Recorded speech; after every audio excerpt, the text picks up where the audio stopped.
তোমরা অনেকবার আমাকে মেসেজ করেছো আগের ভিডিওতে ওবিসির কেসের মামলা যখন আমি একটা তোমাদের ভিডিও বানিয়েছিলাম তার নিচে অনেকেই কমেন্ট করেছো এবং অনেকেই বারবার রিকোয়েস্ট করেছো যে দাদা আমাদের ভবিষ্যৎ কি হবে, আমাদের কার কার যদি ওবিসি মান্যতা না দেয় কার কার সার্টিফিকেট বাতিল যাবে, কার কার সার্টিফিকেট অ্যালাউ করবে, বিভিন্ন ধরনের প্রশ্ন তোমাদের মাথায় কিন্তু ঘোরাঘুরি করছে।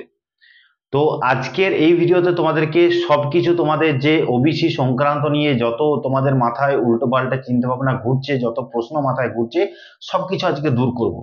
তার জন্য এই ভিডিওটা আজকে পুরোটা একটু স্কিপ না করে দেখবে এবং ভিডিওটা ভালো লাগলে অবশ্যই লাইক করবে। চ্যানেল নতুন এসে থাকলে এরকম ছোট বড় আপডেট সবাইকার আগে পাওয়ার জন্য চ্যানেলটা সাবস্ক্রাইব করে রাখবে। চ্যানেলটা সাবস্ক্রাইব করলে আমার অনেকটা মোটিভেশন বাড়ে তোমাদের জন্য এরকম সুন্দর ভিডিও আনার জন্য।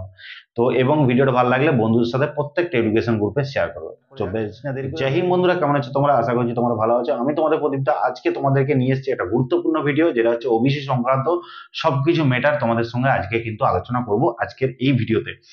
তো প্রথমে তোমাদেরকে বলে রাখি যে তোমরা কালকে দেখেছো যে একটা 27 আগস্ট 2024 তারিখে একটা ওবিসি কেসের হেয়ারিং ছিল, কিন্তু কিছু কারণবশত কালকে হেয়ারিংটা না হওয়ার জন্য নেক্সট ডেট দিয়েছে 9 সেপ্টেম্বর 2024। 9 সেপ্টেম্বর 2024 তারিখে তোমাদের কিন্তু নেক্সট হেয়ারিং ডেট দিয়েছে।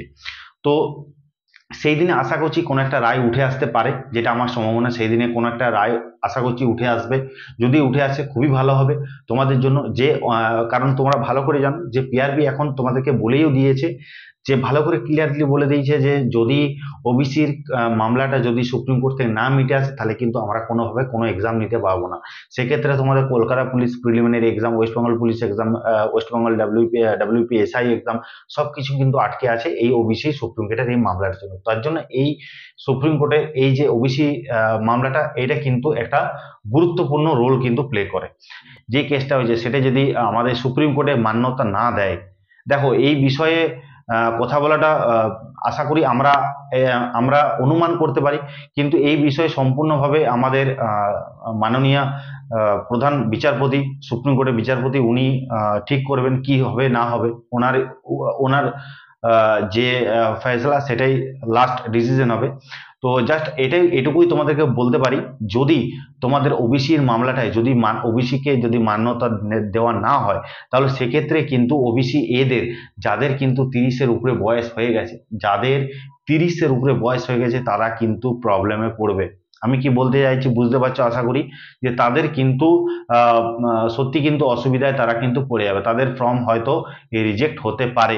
কিন্তু একটা জিনিস তোমরা আগেও শুনেছো, এখনো তোমাদেরকে বলবো যে তোমরা নিশ্চয়ই জানো যে এটা কিন্তু বলা আছে যে অনগোয়িং প্রসেসে, অনগোয়িং যেটা আমাদের রিক্রুটমেন্ট আগে বেরিয়ে গেছে তার উপরে তারপরে এই কেসটা হয়েছে, যেহেতু রিক্রুটমেন্টটা আমাদের 2024-এ রিক্রুটমেন্টে বেরিয়ে গেছে, সেহেতু কি অনগোয়িং প্রসেসে রিক্রুটমেন্টে, অনগোয়িং রিক্রুটমেন্ট প্রসেসে কিন্তু এই যে ওবিসি মামলাটা এটা কিন্তু লাগু হবে না, যেটা আমরা আগেও জেনেছি এখনো জানছি। তাহলে সেক্ষেত্রে যদি এরকম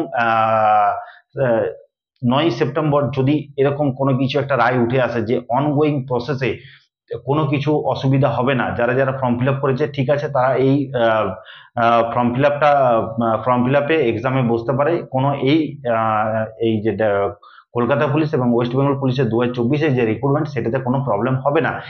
এরকম যদি কোনো কিছু রায় উঠে আসে তাহলে সেক্ষেত্রে কিন্তু কিন্তু কোনো অসুবিধা হবে না আশা করি, ঠিক আছে। কিন্তু যদি তোমাদের ওবিসি যদি মান্যতা না দেয় তাহলে কিন্তু ওবিসি এ ক্যান্ডিডেটদের যাদের 30-এর উপরে কিন্তু বয়স হয়ে গেছে তারা কিন্তু প্রবলেমে পড়তে পারো, ঠিক আছে। এটা কিন্তু তোমাদেরকে ছোট একটা ইনফরমেশন তোমাদেরকে দিয়ে দিলাম, ঠিক আছে। এটা বুঝতে পারছি যারা ওবিসি এ আছে তাদের হয়তো মন খারাপ হতে পারে, কিন্তু মন খারাপ কিছু নাই, ভগবান যা করে মঙ্গলের জন্য করে, চিন্তা করার কোনো দরকার নেই।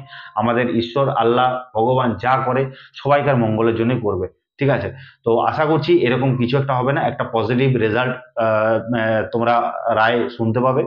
তো আশা করছি যারা যারা 2024-এর ওয়েস্ট বেঙ্গল পুলিশ এবং কলকাতা পুলিশ বিভিন্ন ধরনের যে রিক্রুটমেন্টের ফর্ম ফিল আপ করেছে তাদের কোনো অসুবিধা হবে না, ঠিক আছে। এটাই ঈশ্বর আল্লাহ ভগবানের কাছে প্রার্থনা করো যাতে এরকম কিছু না হয়, তোমরা যেন পরীক্ষা দিতে পারো এবং তোমাদের নিজের যে কি বলবো, তোমাদের নিজের যে কষ্টের যে এতদিন লড়াই, সেই লড়াইটা যে করে আসছো সেই লড়াইটা যাতে তোমরা সফলতা অর্জন করতে পারো। ওকে, চলো এটুকু ইনফরমেশন দেওয়ার ছিল। দেখা হচ্ছে নেক্সট ভিডিও। জয় হিন্দ, জয় ভারত।